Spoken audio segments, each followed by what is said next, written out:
Okay.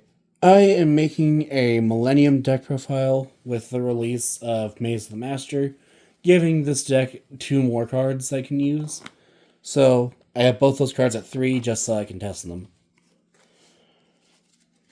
But starting off with the monsters, you play one copy of Exodia the Forbidden One, one copy of Right Arm the Forbidden one left arm,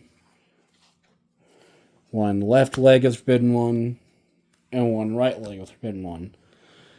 These are mostly as in here so that you can use Millennium Ankh to summon the legend or the unstoppable Exodia incarnate. But if you have all 5 in your hand, then you automatically win the duel.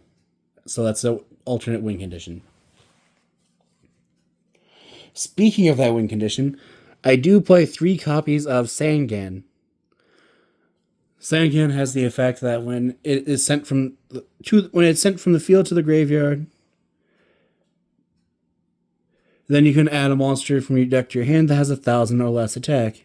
So I think it's it's 1,500 or less attack points.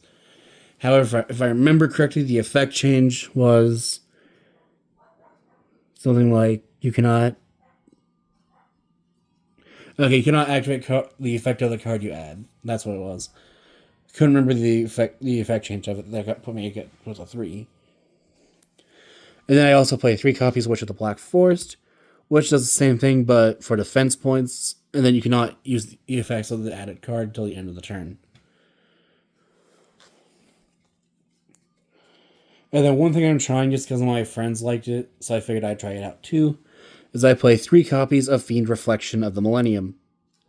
Fiend Reflection of the Millennium has the effect that you can place this card in your spell and trap zone as a continuous spell. And then when your opponent activates a card or effect, you can special on this card. And if you do, you gain life points equal to the attack points of one monster on the field. Or half the attack points of one monster on the field. Then next, I play 3 copies of Shield of the Millennium Dynasty. I was going to say from this point forward, all Millennium monsters share the effect of you can place them in spell trap zone as continuous spells, and then you can pay 2,000 life points to special. You can pay 2,000 life points or reveal Millennium Ankh in your hand to special summon them. And then Shield of the Millennium Dynasty has the effect that when it's special summoned, you can then add 1 Millennium Ankh from your deck to your hand.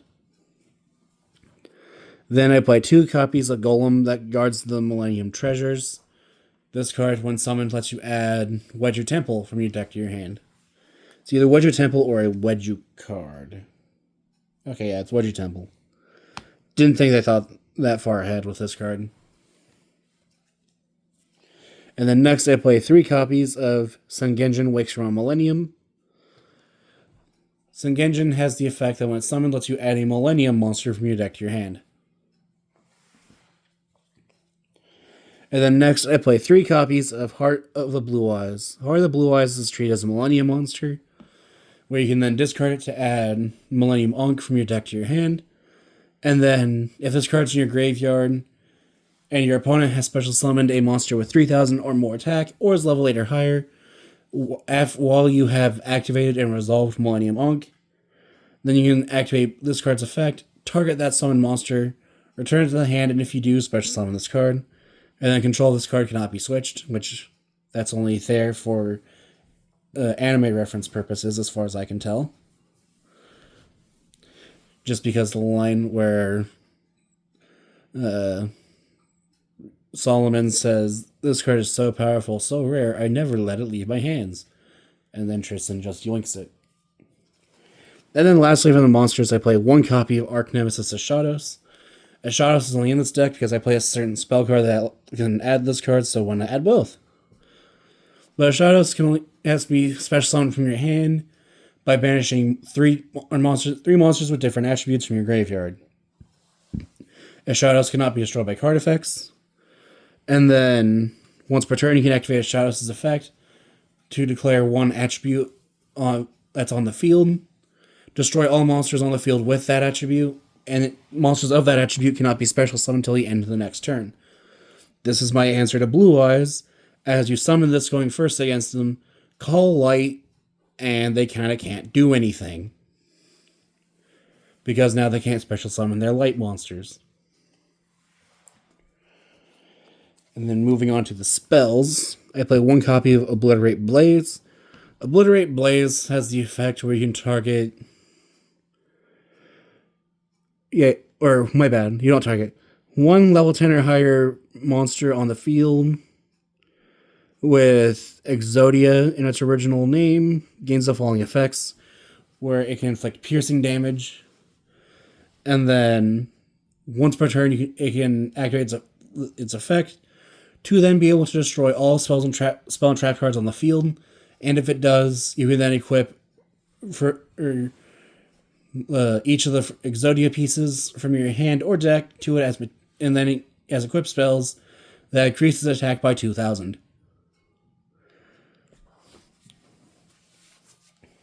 Which, honestly, I only ever really use this so that Exodia gains piercing damage.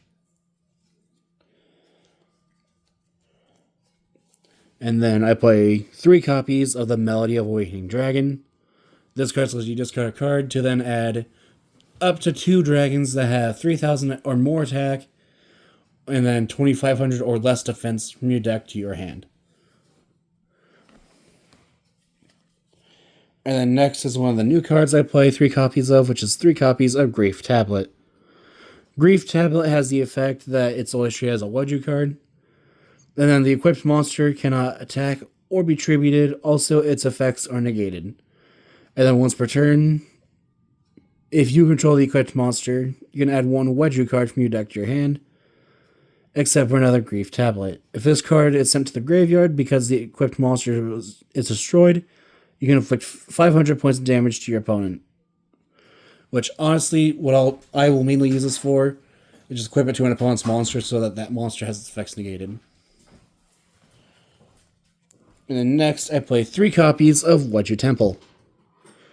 Wedju Temple has the effect that during your main phase, you can place the 1 monster from your hand in your spell and trap zone as a continuous spell, to then place 1 Millennium monster from your deck into the spell and trap zone as a continuous spell. And then, while this card's in play, if your Millennium monsters will be destroyed by battle or card effect, you can place them in your spell and trap zone instead of sending them to the graveyard. And then lastly, for the spells, I play 3 copies of Millennium Ankh. Millennium Ankh has the effect that you can activate it by revealing the 5 Exodia pieces from in your hand or deck, to then be able to special summon 1, does that be... Let's see. Special summon the Unstoppable Exodia Incarnate from your extra deck, and then shuffle any of your monsters that aren't Millennium monsters, or Exodia monsters you control into the deck. And then you cannot summon... I think it's you cannot special summon... Okay, you're not summoned for the rest of the turn. And then after its activation, and then this card gets shuffled into your deck instead of being sent to the graveyard. Which that's one thing I actually like about this, is that since this card is needed to be in your hand at all times, when you activate it, it just goes back to the deck instead of going to the graveyard. And then for the traps, I play 3 copies of Break the Seal. Break the Seal is the other new card from Maze of the Master. It has the effect where you can use 1 of 2 effects, where you can place a Break the Seal from your deck or graveyard face up on your field. And then you can send 2 face up Break the Seal you control to the graveyard, including this card, to then add 1 Forbidden 1 monster from your deck to your hand. And then if this card on the field is destroyed, you can reveal up to 5 Forbidden 1 monsters in your hand. Return that many cards your opponent controls to the hand, and you can only use each effect of Break the Seal once per turn. So I'm just trying this, as the next card can also be banished to add an Exodia piece. Which I play 3 copies of Exod Fires of Rage.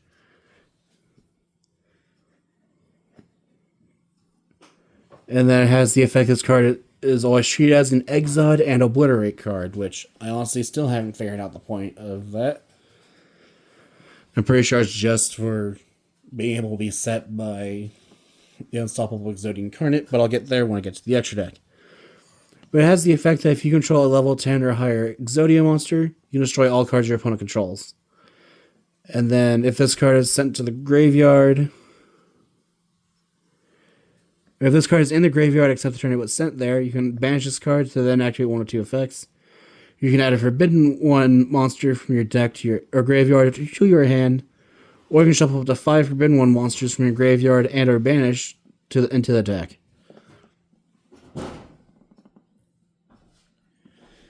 So, I just like this as another way of being able to search Exodia pieces. And that is it for the deck, or for the main deck. I believe it's 44 cards. It's either 44 or 45, which I'm testing it to see how it does. Which, so far, it's been fine. If I have to change anything, I'd probably just take out a Wedge Temple, since you really only need 2. And then I have a feeling I'm not going to like it, but I'm probably going to put Fiend Reflection of the Millennium back down to 1. So I feel like I'm not going to like 3. Anyway, for the extra deck, I play 1 copy of Buried Payboard Blocker, just because it's able to recycle your Wedge Temples should they be destroyed. And it also protects your Wedge Temple and any of your Millennium monsters that happen to be in the Spell and Trap zone. As well as on the field, your face-up spell cards cannot be destroyed by card effects. And then when it's summoned, you can discard a card so that during the end phase, you can add a continuous or field spell card from your graveyard to your hand. Then I play 1 copy of Moon of the Closed Heaven. Moon of the Closed Heaven is basically what's in here, as you can summon it, and if your opponent has a monster in a zone it points to, you can use that monster as if you control that monster for the Link Summon a Link 5 or higher monster.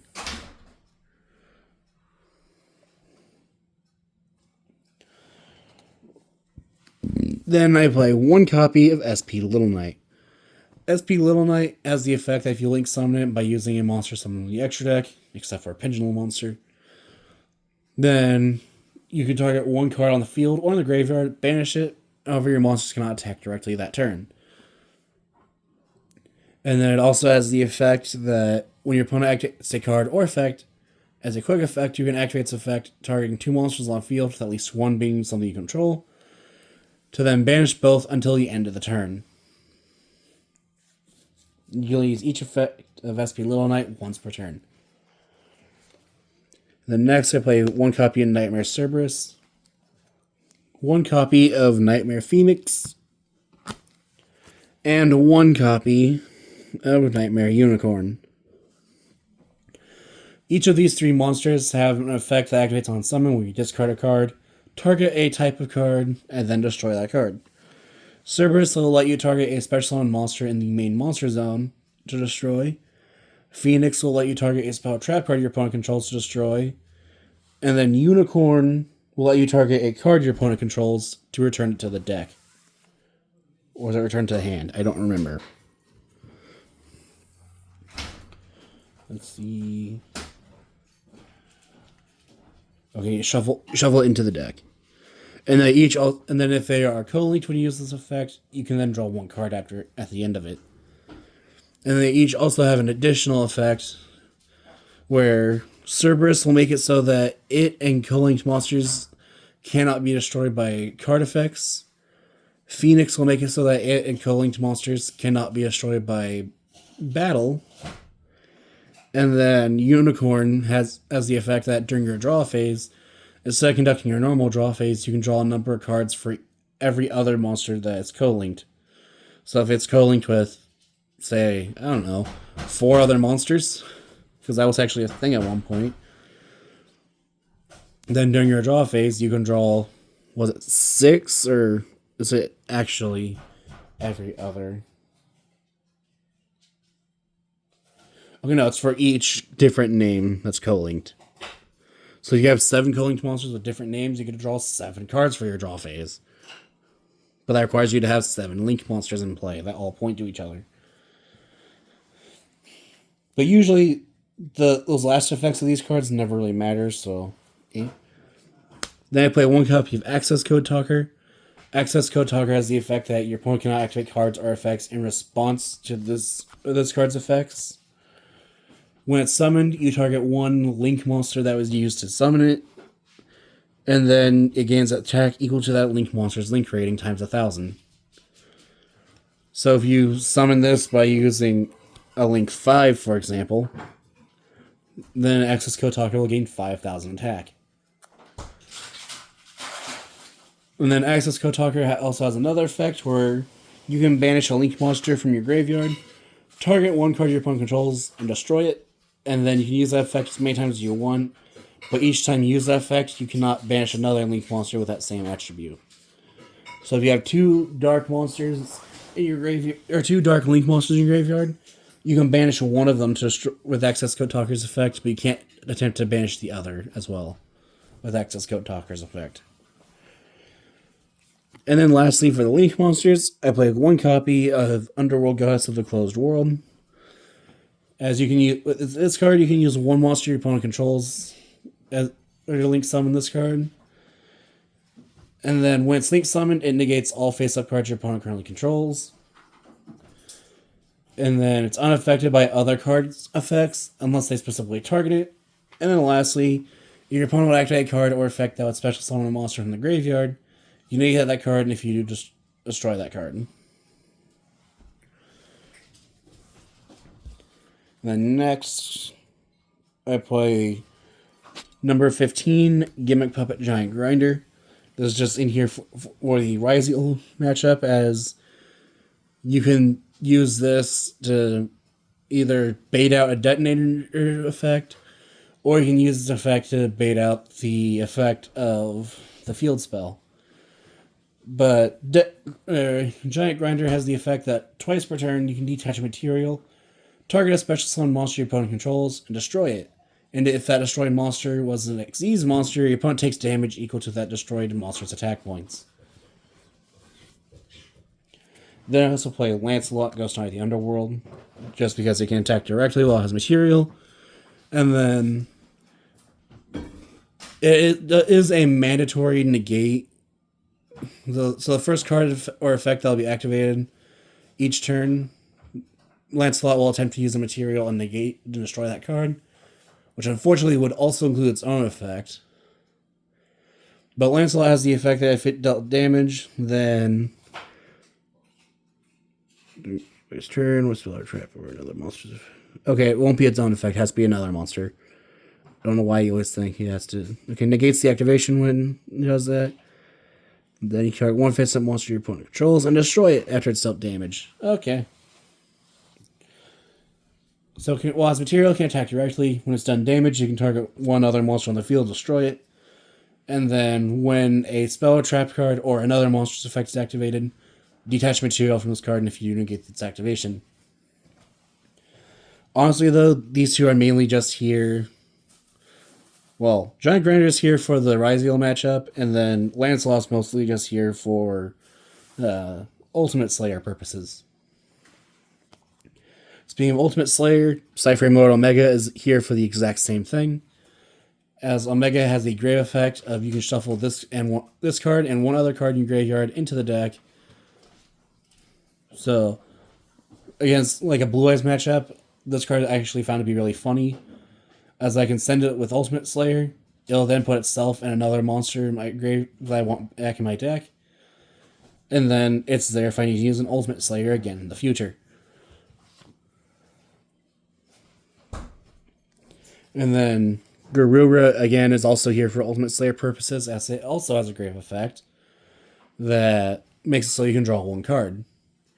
And if anyone knows an Xyz monster that's a grave effect that can be used generically, I would appreciate if you would comment that Xyz monster down below. And when I say used generically, I mean the grave effect for Ultimate Slayer. And then lastly, I play 3 copies of the Unstoppable Exodia Incarnate. The Unstoppable Exodia Incarnate has the effect that once per turn, I think it's a once per turn. Okay, can't be destroyed by opponent's card effects. Then once per turn, when your opponent activates a spell or trap card, you can negate that card, and if you do, destroy that card. And then once per... What is it? Let's see. Okay, if this card battles during damage calculation, you can activate its effect, so that gains attack equal to your life points. And then during the end phase, you can set one Exod or Obliterate spell trap in your deck. Also, during your standby phase, lose 1,000 life points. Unfortunately, when this card was first released and I started playing the deck, I had unintentionally been cheating with this card as I thought it was pay 1,000 life points. And then for a while, I would just keep forgetting to do it, and later it was like, wait, I forgot to do this.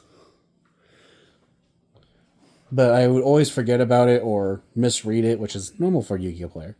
Anyway, that is it for my Exodia deck profile.